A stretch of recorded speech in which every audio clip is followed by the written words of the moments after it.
Hello everyone, this is Roland Bohol. Welcome to Champ TV.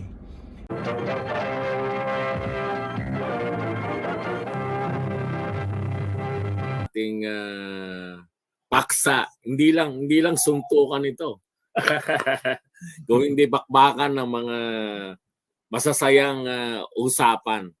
Kasama natin ang pinagmamalaking kampiyon ng Pilipinas. Nung sabi nga ni Bob kanina off the air, parang yung 80s, 90s na siya ang pumaimbulog noon sa larangan ng pro boxing dito sa Pilipinas. At ngayon, ilan lang naman nandiyan na siya sa mga pangalan dyan, di ba? nasa Las Eto Vegas yung na isa sa siya mga at meron siyang online business.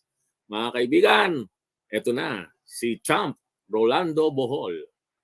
Magandang hapon at sa inyo gabi. Yes, magandang hapon po dyan sa inyo sa Pilipinas and magandang gabi po dito sa Las Vegas.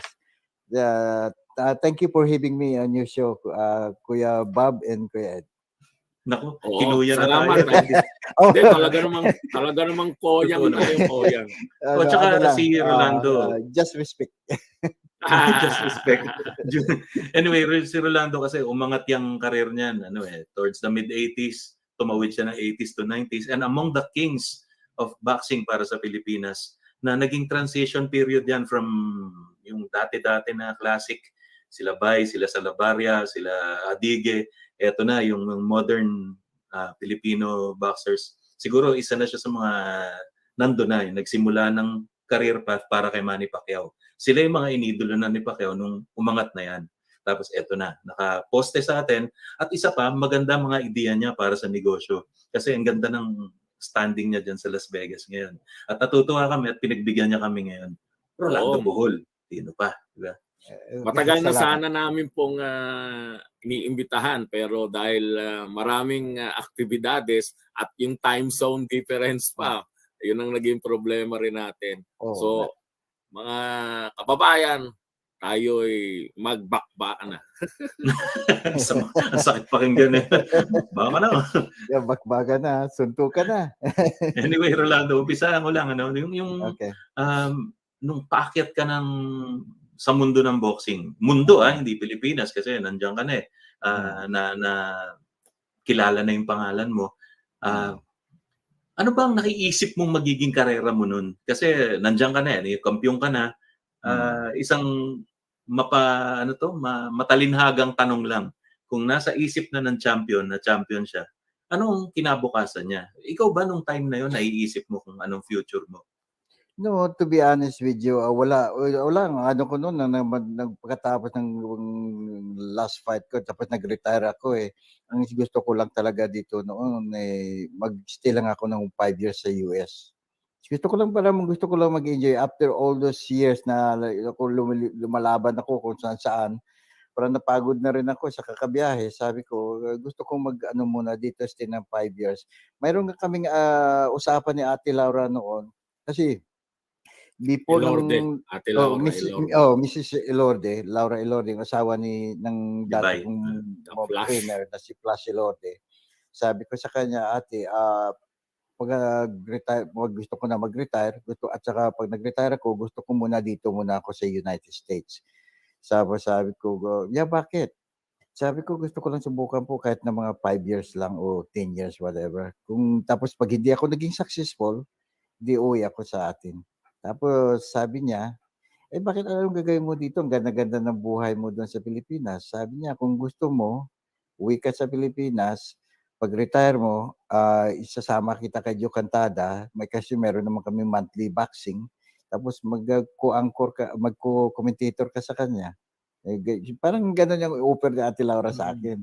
Tapos sabi ko, oh yeah, that's a good idea, but sabi ko, gusto ko po muna dito, gusto ko lang na mag-rest for a while. Tapos sasabihin ko sa iyo pag ready na ako. Nagkataon naman na, yun nga, after like 3 years, 4 years, parang nagustuhan ko na dito eh. Parang na-develop na rin ang loyalty ko dito. Sabi ko, parang dito na siguro ako. Tsaka na-meet ko yung naging wife ko rin dito. Yun, kaya natigil ako. Pero itong laro, 'di ba? Yung boxing, di ba hindi mo naisip na magko-coach ka o magte-train ka ng mga susunod na generation? Yeah, Panahon maganda yan. yan. Napagod Maganda ka yan. lang talaga. Ganito yan eh. So nang nasa Hawaii na ako, si Kuya Bibot Ilorde, lagi nagpo-promote yan doon. Kasi nga gusto niya mag-promote doon kasi doon nga kami. Alam mo na, parang kapatid ko yan si Kuya Bibot eh. Si So Debot. ngayon, na nagpo-promote siya doon, tinutulungan ko siya. Tuwing may promotion siya, nag-i-sponsor ako. Tinutulungan ko siya magbenta ng tickets, tapos marami na siyang mga very successful promotion naman doon. Sabi niya sa akin, uwi ka na lang ng Pilipinas. Sabi sa akin, marami ka, anong ginagawa? Ganun, anong gagawin mo dito?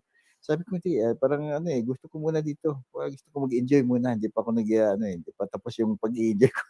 Sabi ko sasabihin ko sa'yo. But anyway, to cut the story short, yun na nga, tapos ng mga promotion, sinasabihan ako ng mga maraming tao nagtatanong sa akin na sabi niya, ba't hindi ka mag-train ng mag-boxer, mag-manage ng boxer? Sabi ko, maybe in the future, not right now. Pero for some reason, I don't know why, but parang gusto ko tumulong lang, pero ayaw kong magpunta hands-on doon. Gusto ko na lang, yun sabi ko, sponsor na lang ako, tulog siguro kung ano man dapat itulong. Kaya yun ang ginagawa ko ngayon, nagsisend ako ng mga boxing equipment sa kung saan mo dapat tutulungan. Yeah. Yun ang ginagawa ko. Teddy, Yes. may buena mano tayong message. Oy, si Mike. Paragang bakbakan. Bakbakan na si Vicky. Hello, Sir Mike. Thank you. Mike Wilder. Thank you, Mike. Nasundan niya tayo sa ating odd time slots. Inumpisahan na natin to with the previous episode that meron tayong mga ganun kasi some of our guests like si Roland hindi available dun sa usual na Saturday morning sked natin. Pero pinapatugtog din natin itong programang to pag Sabado afterwards. Anyway, natutuwa kami alam mo ba, na minsan lang ako makahalubilo uli ng mga kampiyon eh. Bob, alam mo meron ding online program si Roland. Naging guest niya na rin yung isa nating nakapanayam, si Freddy Webb. Tsaka yung iba pang mga boksingерong Pinoy. Oh, that's very good. That's right. I think there was when is that? I think before I forgot what month. Maybe I would say 3 months ago. Late last year. Naging guest ko si former Senator Freddy Webb. Kasi alam mo nagpatulog din si Freddy sa apo niya sa pagkabit online, ano? Yes. Actually ang nagtulong sa kanya si Hubert. Si Hubert. Si Hubert ang tumulong. Mabait naman si Hubert. Kaya si Hubert, thanks to Hubert for helping his dad. So, wala siya nung episode natin, no? Apo nagkabit nung tayo, Teddy.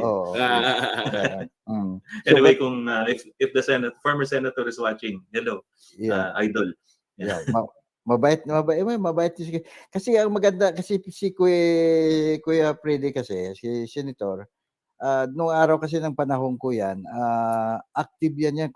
Congressman siya noon eh. Congressman pa siya noon. Tuwing may press conference ako sa Kamayan at saka dyan alam mo yun sa dito sa amin sa Parañaque, di ba? Mayroon din nung araw sa Quezon City. Hindi, yung pagiging congressman niya. Dito yung distrito, Yes. Taga Parañaque yan siya eh. At saka, yun, madalas kami magsama niya either sa Sheraton Waikiki. Sheraton in Malate. Di ba may Sheraton doon? Doon may ginagawa minsan ang scoop doon. Tapos minsan doon sa Kamayan. Sa Kamayan. Tapos minsan doon mayroon doon sa scoop sa Kamayan sa Quezon City. Something like that. Tama.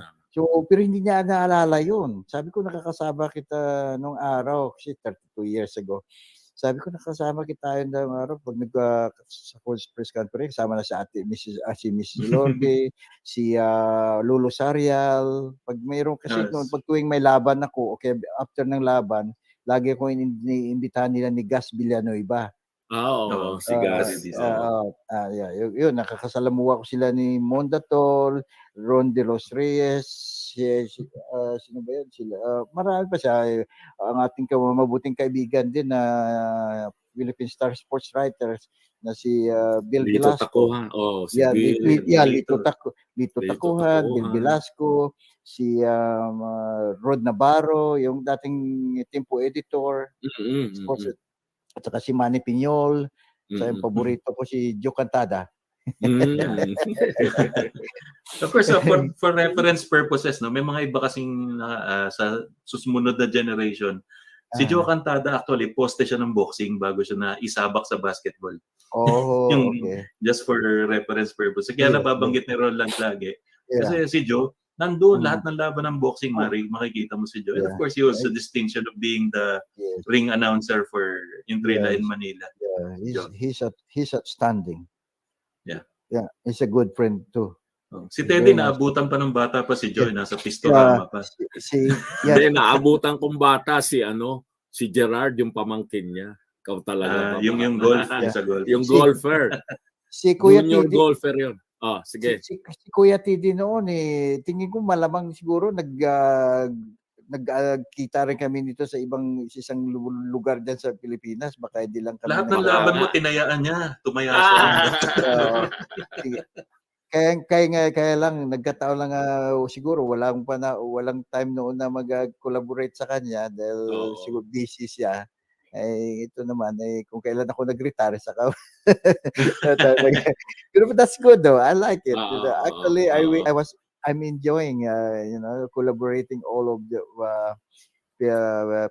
sports writer from the Philippines, nakakagalak naman na nakikipag-reconnected ako ulit sa inyo. Pero nabanggit mo kanina, Roland, si Freddie Webb, no, na alam mo, yung memory niya hindi na masyado dun sa mga recent na tulad nung nagkikita kayo. Pero alam mo, tandang-tanda pa siya nung nagpipelikula pa siya.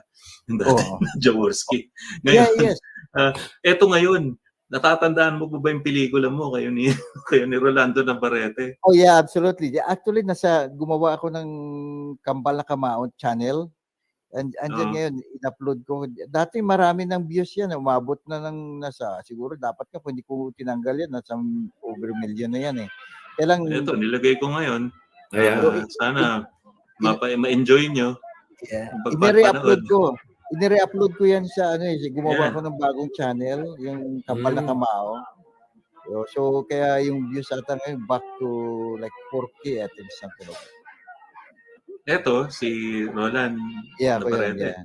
Yeah. Tukayo kayo Tukayo kami. Kasi anong kwento nito, ng first defense ko sa Araneta, siya yung undercard ko. Kalalabas niya lang to sa kulungan sa Hawaii. So ako nagsundo sa kanya sa airport. Kasama ko si Mrs. Elodie at saka yung GAB chairman na si Jose Macatur noon.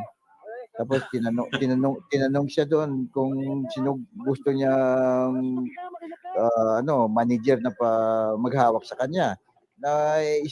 Nag-decide siya na mag-join sa stable namin sa Elordi Sports Complex. Kaya naging kasama ko siya. So itong mga eksenang to, napipilitan kayo tuloy maging actors, no? At mahirap bang trabaho yan? Wala? From the beginning, kasi siyempre nangangapa ako dahil I came from nowhere. Hindi ko alam yun. Pero but anyway, after 5 shooting days, nasasanay na rin ako. Sanay na. Actually, it's fun though. I like doing it. May ginawa pa nga ako isa dyan yung kasama ko si Jackie Aquino, yung 24 Anak ni Boots. Anak ni Boots. Anak ni Boots Aquino. And then, actually, bago ng laban ko yung nanalo ako ng pangalawang title ko sa Junior Bantamweight kay Mapay Naratchabat ng Thailand, si Rudy Fernandez umakyat sa ring kasi siya nag-donate ng trophy noon . Sabi niya sa akin, gagawa tayo ng pelikula kung available ka. Nagkataon noon, paalis kami ni Ate Laura papuntang States. Sabi ko, pagbalik ko na lang. Yun, nausapan talaga namin pagbalik. Ang problema naman natagal ako dito sa Amerika kasi nagkaroon ako ng offer ng fight sa Top Rank sa USA Tuesday Night Fight Para lumaban pa rin, may laban. USA Tuesday Night Fight sa ESPN. Yun yung Si Bob Arum na rin yun, Top Rank, di ba? Bob Arum, yun yung una. Ano yun, matagal sa ano din yun, yung USA Tuesday Night Fight. Yeah, yun yung nagkasign ako ng ano doon, nalalaban ako doon ng ilang beses. But then ang problema noon, tapos nalaban ko kay Junior Jones, yung tumaro kay Barrera. Ay nagustuhan nata nila yung labang ko na yun. I was only a flyweight back then, you know. Junior Jones was a bantamweight junior featherweight. Nilaban nila ko kasi wala akong makalaban na dito eh. Kasi nang panahon nang dumating ako dito, nag-base ako dito dati sa Las Vegas. Ang trainer ko pa noon dati, yung may-ari ng Champions Boxing Gym, yung legendary Champions Boxing Gym na trainer, yung mga gym pa na pinagtiriningan nila ni Muhammad Ali, Joe Frazier, Joe Walcott, yung mga Sugar Robinson, yung mga naging trainer ko yon, si Johnny Tuco. Kaya lang so sad dahil nung bumalik, nag-base na ako sa Las Vegas, nang hinahanap ko siya, pinuntahan ko yung gym niya, namatay na pala. Iba na may-ari. Kasi gusto ko sana sa kanya, sa kanya. So baka kung makapag-isip kami ng magandang plano pa, na kung paano makatulong sa boxing, na not only for Philippines, in general, you know, all over. But then, yeah, it's too bad. Namatay na pala yun. Kasi may edad na rin yun, ng time na yun eh. So, but yeah. So, that was a great experience na ma-meet ko yung mga legendary trainers na yun at saka mga boxing enthusiasts nung araw. Yeah. Alam mo, napag-usapan natin yung konting destiny ng mga boxers, no? Yan, nakakasabay mo sa kambal na kamao si Rolando Navarrete. Siya parang sunod-sunod na misadventure ang nangyari sa kanya, no? Ano nang kinalabasan ba? Kilala mo naman siya personally, di ba? Yes, to be honest with you, nang magkasama kami ni Tukayo, ay Tukayo, may kambal Navarrete sa Ilorde, sabi ko sa kanya. Pero mas gwapo ka doon. Hindi. Sorry, Lintana. Pareho lang siguro kami. Okay. Laman ka lang ng mga isang paligo. Isang paligo lang. Yan yung naunang bad boy, di ba? Bad boy yung nickname. Niloloko ko nga palagi yun eh. Sabi ko, bad boy ka pa ba ngayon? Sabi niya, hindi na kakambal. Good boy na ako. Good boy na raw siya. Yeah. Okay, good. At okay naman, mabait naman si Navarrete. Pag kausap mo siya, okay naman. Mabait naman. Mabait naman. Ano lang, no? Parang naduling na yata siya totally dahil sa dami ng blows yata.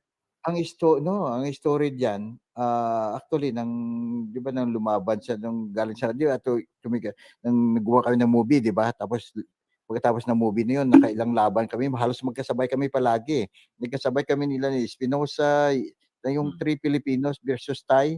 Sa yung ako, si Espinosa, ako, Navarrete. Tatlo kami. Punong-puno ang Rizal Coliseum noon eh. Pero nag-abot nga pala kayong tatlo, no? Sabay-sabay sa isang card. Yes, sa isang card. Ang February Night Fever pa yung title ng andun sila ni Freddy Obando. Silang commentator noon eh. Channel 4 eh. Channel 4. Freddy Obando. Yeah, Freddy Obando. Ron De Los Reyes. Si Bong Petralbes. Petralbes, yes. Ni kaibigan natin matalik si Bel Velasco. Lagi naman yan doon. Lagi naman. Saka halos lahat ng mga media actually ando doon lahat. Yeah. Alam mo si Bill yun, ang liwanag eh, di ba? Pag siya nandun. Hindi kasi si Bill kasi close ko yan dahil lagi lalo na pag pupunta sa Las Vegas yan, lagi kaming nag-uusap, lagi siyang nakakasama. Kaya hindi kagaya ng iba na hindi ko kasi masyado namimit ko lang sa internet. Pero si Bill kasi internet at saka personal nakikita ko yan. Nag-appearance talaga yan. Kaya mo, Champ, pag kami napunta ni Bob sa Las Vegas, nadaanan ka namin. Dahil nga pala, nabanggit mo, Las Vegas. Pero nanggaling ka ng Rhode Island muna. Before that, Hawaii ka muna. Hawaii. Itong storya. Nang lumaban, ganito yan. Nang base kami dito sa Las Vegas ng 1989, I think. Yeah, kasama ko si Paquito Opinio Brothers, Opinio Brothers, si Paquito, si Virgilio, si Pretty Boy Lucas, sino pa ba? Yeah, 4 kami. Opinio Brothers, Pretty Boy Lucas, at saka ako. Ikaw. Kasi naging boxer ni Kuya Bibot Ilordi yan si Lucas eh. So yun naging dito kami, nagkaroon kami ng apartment, tapos yun nga nag-training kami doon sa kay Johnny Toco Boxing Gym. Then after that, ano ba tong lumaban, hindi ako makakuha ng laban dito. Dikit na noon, medyo choosy sila dito eh. Parang gusto nila yung Pero may lisensya ka na noon, hindi ka lang makakuha ng laban. Ganun yun. Oo, ano na ako, naghihintay lang ako eh. So they're trying to get me a fight here in Las Vegas, but the problem is yung mga managers at promoters dito na pinoprotektahan nila masyado mga boxer nila noon. Yes, on their own. Kaya naghahanap sila ng mga makakalaban na kaya-kaya nila talunin. Pag alam nila na ano, may tulog. Pag may tulog, iniiwasan ka nila eh. Kaya alam mo ba, ang tagal ko nag-base dito sa Las Vegas. Siguro may isang taon, wala akong laban, training lang training. Sabi, kaya na nagka-offer ako doon sa Bogota, Colombia, kay Miguel Hapilora. Ayun, kay usapan muna tayo kay Junior Jones pala, no? Kaya nakapunta ako ng Rhode Island. Ganito pala, nagkaroon ako ng offer doon sa Boston, sa Rhode Island. Sa Boston. Si Junior Jones ang kalabang ko. Non-title fight. Sabi ko kasi wala akong laban kasi matagal akong nakabakante, kailangan lumaban na ako. So tinanggap yung laban na yon, kahit na flyweight ako, bantamweight yon, 10 rounds lang naman. So sabi ko sama, parang sparring ko to eh, at experience din naman. Kinuha ko yung laban na yon, pero ang ganda ng laban, nahirapan hindi niya ako napatulog doon eh. Kasi that's the time. Hanggang 9 ka, di ba? Hanggang 9 ba? No, all the way yun. Kompleto, Tapos 10 round. muntikan pa pag panood mo yung the whole video, muntikan pa sa akin sa last round ganyan eh. Yeah.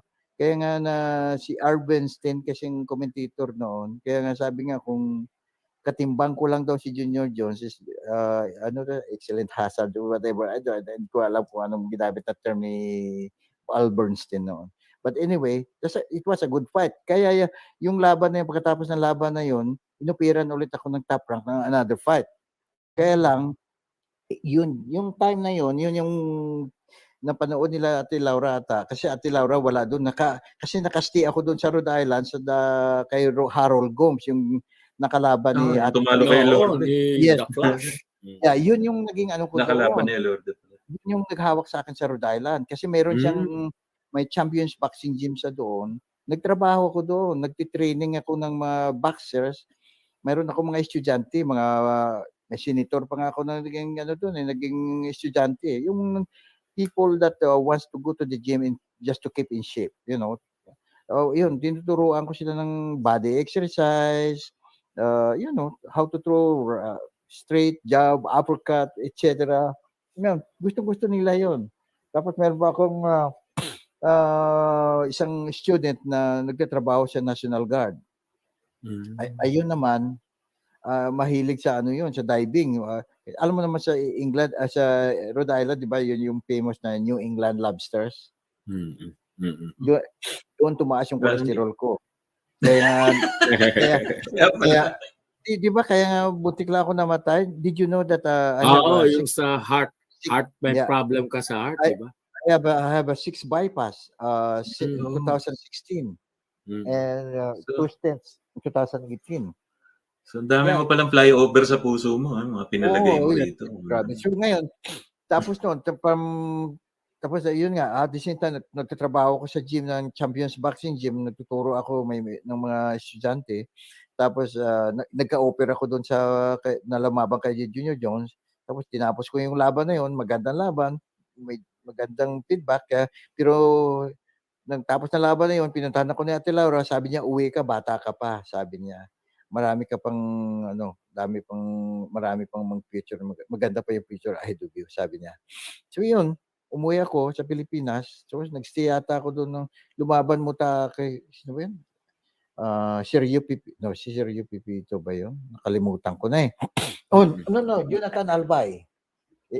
Ito, usapang usapan na province by province to, Albay versus Bohol to. Bohol. Magkalapit Bisaya pa. versus Bicolano. Lapit pa. Oo. Yeah, si Jonathan Albay ang actually kasi ang Buti, original Champ, baka nanood si Amay Bisaya doon. Saka Oo Subel nga. Tagalog, no? kamusta Amay Bisaya? Tagalog. Artista din 'yon. Yeah. Oo. Kasi Saka si Albay. si Baguio, yung player. Oo. Yung basketball player. Kamusta po, Mr. Baguio? Okay, but anyway, ang team Champ, pag ganun ba, anong regulasyon ng mga kung dito sa atin, yung GAB, sa Asosasyon. Amerika naman, pag ganun na ikaw flyweight tapos bantamweight, wala bang yun? Wala bang kaso? Hindi, kaya nga yun nga, for some reason back in the, I don't know kung basta mag-agree ka lang ata eh. Oh, Saka nagwe-weigh-in kayo, di ba? So may disparity kayo. talaga yan sa weigh-in pa lang eh. Oo, kasi mag-aakyat kayo. Pag doon, pag nag-agree ka, nangyayari naman kay Pacquiao yun, di ba? Lumakyat siya. Yeah. So, let's say flyweight ka, tapos inupiran ka ng laban sa bantamweight. Pag pumayag ka, I think it's up to you. Yun yung catch weight. Okay, so ganun na. Pag pumayag ka, dito sa'yo na yun. Responsibility mo na. Mas mahirap, Champ, mas mahirap pumanik ng timbang kaysa bumaba. Yung, kunyari, dalawa kayo. No, mahirap ang bumaba. Okay. Pero okay lang umakyat. May bitin na question si James dito eh. Please ask Rolando who. Hindi niya natuloy eh. Sorry, James. Tuloy mo. Si James nandyan sa US din yan. Hi, James. Okay, but anyway, yung kasi, ang timbangan kasi, pag non-title fight, pwedeng give one take one yan. Halimbawa, pwede kang flyweight, pwede kang lumaban ng bantamweight. Non-title fight naman, wala title. Pero pag title fight, pag sinabi na junior bantamweight, 115 pounds, 15 or 114, 13, okay yan. Pero hindi ka pwede mag-over ng 115. Kasi pag nag-over yan, hindi na considered championship yan. Okay. Pero sa non-title fight, let's say yung limit is 115, 116 kasi non-title fight. Then hindi mo nakuha yung timbang. Nag-over ka ng 4 pounds. Naging 120 ka. Pinatakbo ka ng ilang minuto, hindi mo pa rin makuha. Ang gagawin na lang doon, magbabayad ka. Penalty. At saka depende sa kategory mo ngayon, sa status mo. Pag world caliber ka, sa world rated ka, 1,000 ang bayaran diyan per pound. Kasi nangyari doon yan sa akin sa Hawaii. Yung kalaban ko hindi nakuha ang timbang. Nagbayad siya sa ata ng 3,000, 3 pounds over. Para lang kasi di man pwedeng kasi hindi pwedeng masisira yung promotion eh. So kaya ituloy na, sabi nila sa akin, sabi niya, you want it? Okay, just go ahead. Kasi naghirap na ako, tagal na ako nag-training eh. So sige, non-title na fight naman eh. Pero pag championship, no.